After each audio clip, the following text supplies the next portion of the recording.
दोस्तों हथियार पूरी तरह से लोड हो चुके थे। एयरक्राफ्ट के फ्यूल टैंक के अंदर आखिरी लीटर तक ईंधन भरा जा चुका था। हर चेकलिस्ट को एक बार नहीं बल्कि कई कई बार क्रॉस चेक किया जा चुका था, क्योंकि इस लेवल के ऑपरेशन के अंदर एक छोटी सी भी गलती सिर्फ गलती नहीं होती, बल्कि वो इतिहास का रुख हमेशा के लिए मोड़ देती। कॉकपिट के अंदर सन्नाटा था, लेकिन पायलट्स के दिलों की धड़कनें किसी टाइम बॉम्ब की तरह टिक टिक कर रही थी। सालों की कड़ी ट्रेनिंग, दिन रात की मेहनत और खून पसीने की ड्रिल का आज असली इम्तिहान होने वाला था। लेकिन दोस्तों तभी कंट्रोल रूम के अंदर एक फोन बजता है। ये फोन किसी आम ऑफिसर का नहीं था, बल्कि ये सीधे एयर चीफ का कॉल था। फोन उठाने वाले एयर मार्शल के दिमाग के अंदर एक पल के लिए बिजली कौन जाती है। क्या ऐन मौके पर मिशन कैंसिल होने वाला है? क्या दुश्मन को उसके घर के अंदर घुस करके तबाह करने का मौका हाथ से निकल जाएगा? इस एक पल ने तय किया कि एक सीनियर कमांडर को अपने ही चीफ से एक सफेद झूठ बोलना पड़ गया, और इसी एक झूठ ने पाकिस्तान के भोलारी एयरबेस की धज्जियां उड़ा करके रखी।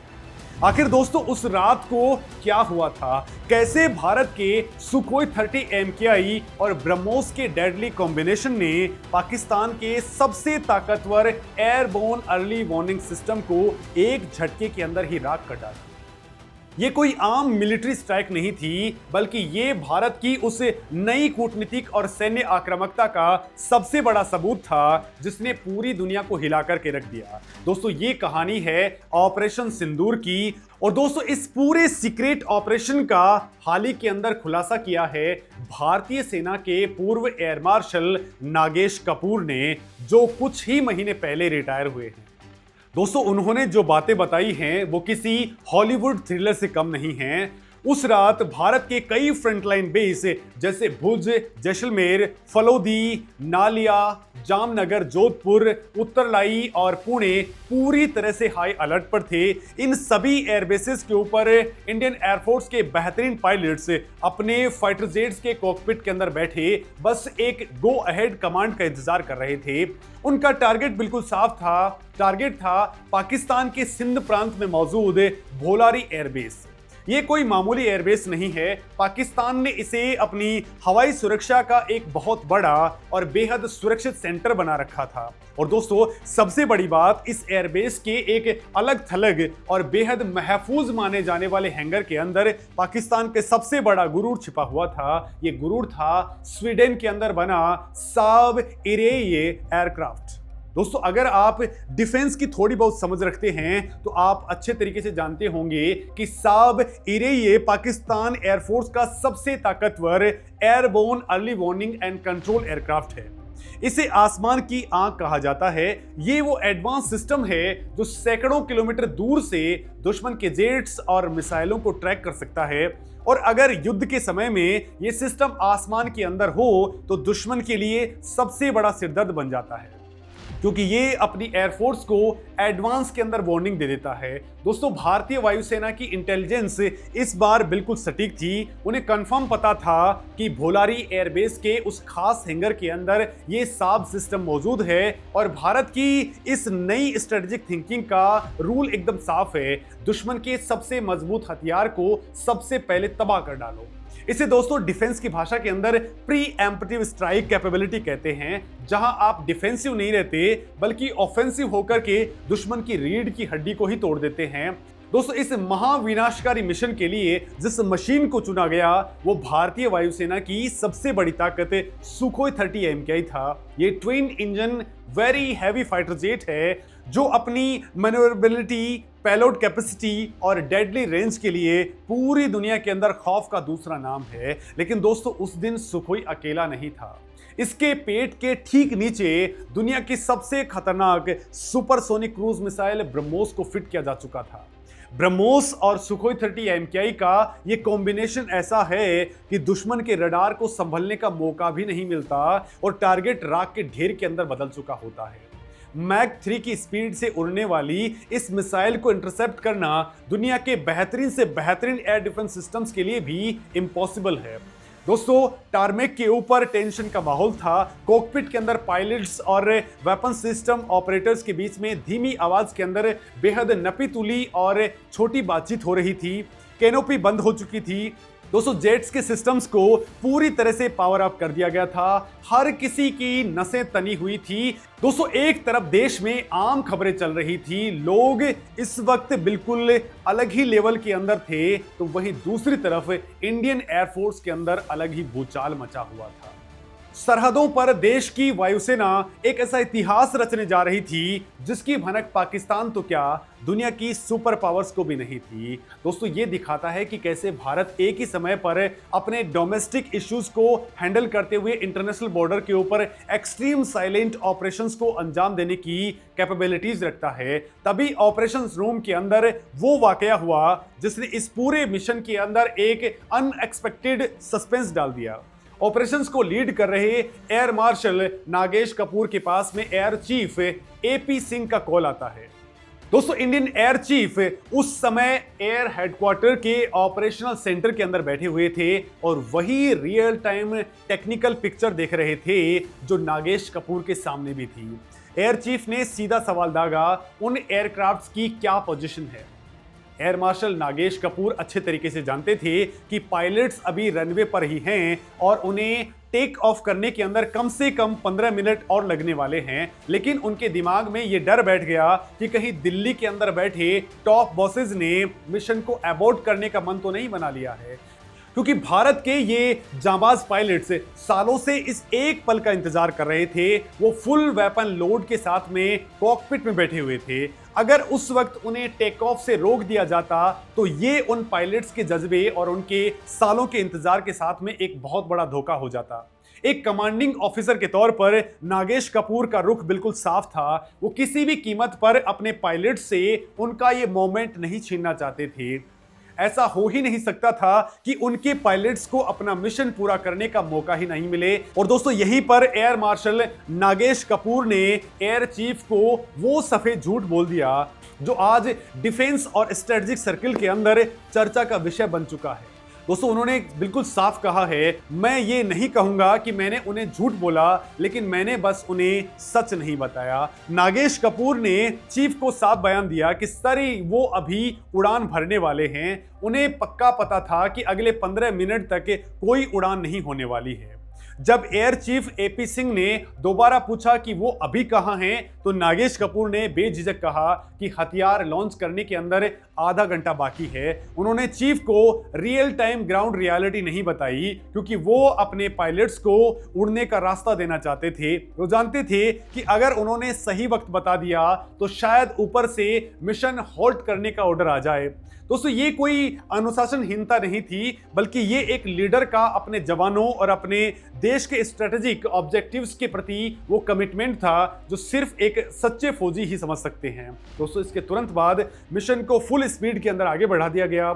सुखोई 30 MKI एक के बाद एक लाइन से लगे और उनके ताकतवर इंजनों ने पूरी क्षमता के साथ में थ्रस्ट जनरेट किया। रनवे से तेजी से उड़ान भर करके ये जेट्स अपने लॉन्च जोन की तरफ ऐसे बढ़े जैसे आसमान चीरने वाले हों। जेट्स के अंदर हथियारों को लगातार कैलिब्रेट किया जा रहा था। एयर सर्च रडार पाकिस्तानी वायुसेना के किसी भी काउंटर अटैक या फिर फाइटर जेट्स की मूवमेंट के ऊपर बाज की तरह नजर गड़ाए हुए थे। हर पायलट को पता था कि अगर दुश्मन के रडार का सिग्नल उन्हें पकड़ता है तो कॉकपिट के अंदर लगा रडार वार्निंग रिसीवर तेजी से आवाज करने लगेगा। लेकिन भारत की प्लानिंग इतनी अचूक थी और इलेक्ट्रॉनिक वॉरफेयर का सपोर्ट इतना जबरदस्त था कि पाकिस्तान के रडार्स बस अंधे होकर के स्क्रीन पर ताकते रह गए। और फिर दोस्तों वो पल आया जब लॉन्च जोन के अंदर पहुंचते ही ब्रह्मोस मिसाइलों को सुखोई से रिलीज कर दिया गया। सुपरसोनिक स्पीड से आसमान को चीरते हुए इस क्रूज मिसाइल ने सीधे भोलारी एयरबेस के उन हैंगर को अपना निशाना बनाया जहां साब ई खड़ा था।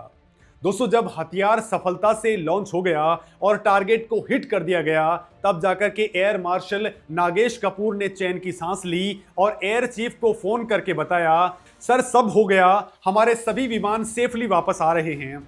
एयर चीफ ने बड़ी शांति से बस इतना कहा कि जब वो लैंड करें तो मुझे बताना। 10 मई की उस रात ने पाकिस्तान के डिफेंस एस्टेब्लिशमेंट्स को वो गहरा घाव दे दिया जो आज तक वो नहीं भूल पाए हैं। बाद में जब सैटेलाइट इमेजनरी सामने आई तो दुनिया की बड़ी बड़ी खुफिया एजेंसियां भौचक्की रह गई। सैटेलाइट तस्वीरों के अंदर साफ दिख रहा था कि भोलारी एयरबेस के हैंगर की छत पर एक बहुत बड़ा टेढ़ा मेढ़ा और क्रेटर जैसा छेद हो गया था। अंदर मौजूद हर एक चीज, वो करोड़ों डॉलर का एडवांस वार्निंग सिस्टम पूरी तरह से ध्वस्त हो चुका था। हैंगर और रनवे के बीच में मौजूद एप्रन पर मलबा इस कदर बिखरा था कि साफ साफ पता चल रहा था कि एक्सप्लोजन फोर्स की वजह से अंदर का सामान बाहर की ओर उछल करके आ चुका था।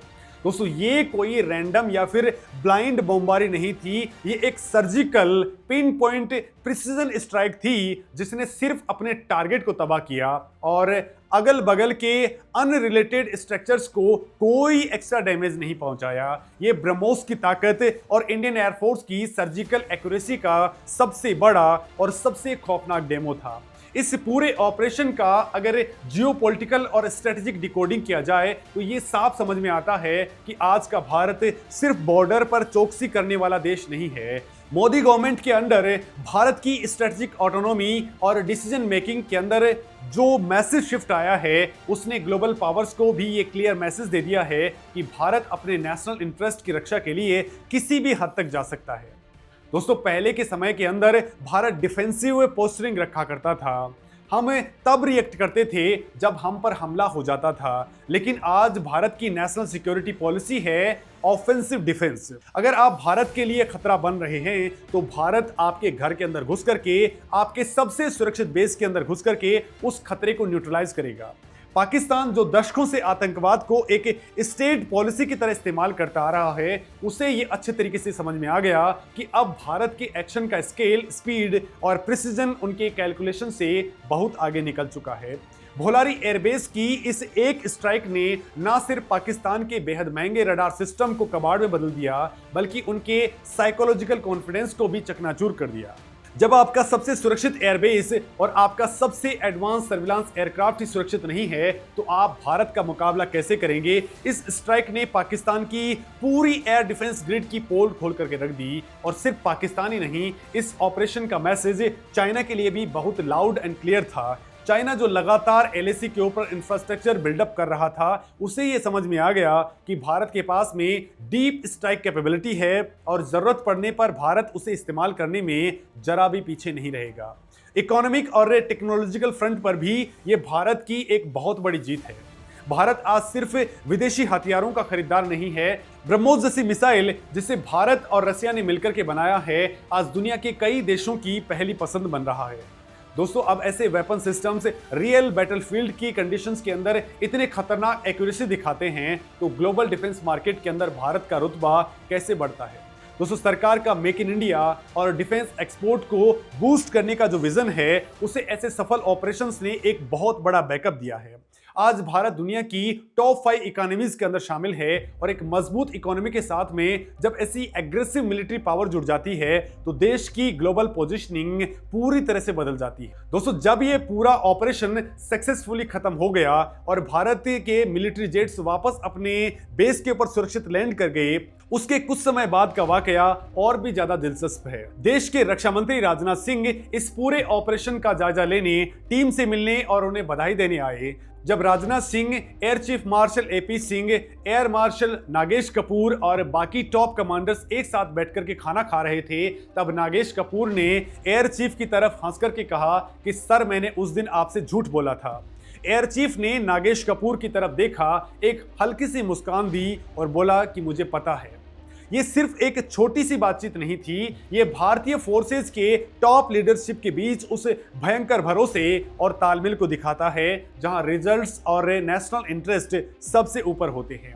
एयर चीफ बहुत अच्छे तरीके से जानते थे कि उनका कमांडर क्या कर रहा है। और उन्हें उस कमांडर के इंटेंट और फैसले के ऊपर पूरा यकीन था। यही भरोसा एक सिस्टम को मजबूत बनाता है।